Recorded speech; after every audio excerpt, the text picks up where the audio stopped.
Дарина Боровкова. Встречаем.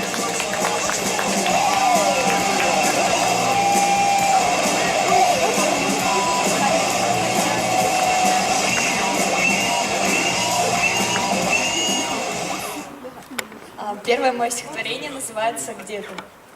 Ни я и ни он, никто не заметит. Мы письма сожжем и умрем на рассвете, чтоб днем, как обычно, бродить по планете, губя непривычно ту память о лете. А нас ведь учили, что каждый в ответе, кого приручили, они словно дети, копаются в письмах, сожженных любовью, запутавшись в мыслях, живущие болью. Ни я и ни он, никто не заметит, чтоб снова как сон умереть на рассвете. Пусть гибнут пропавшие наши мечты. Где ты? Спасибо.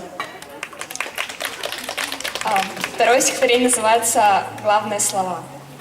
А завтра новый день настанет снова, и будет в воздухе витать несказанное слово.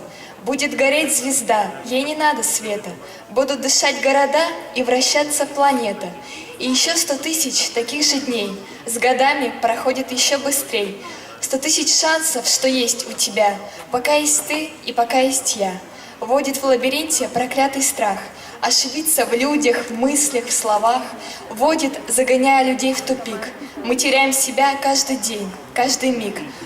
А сколько новых дней настанет снова, и будет в воздухе витать несказанное слово, и теплом никогда не будут согреты те песни о главном, что были не спеты. Спасибо.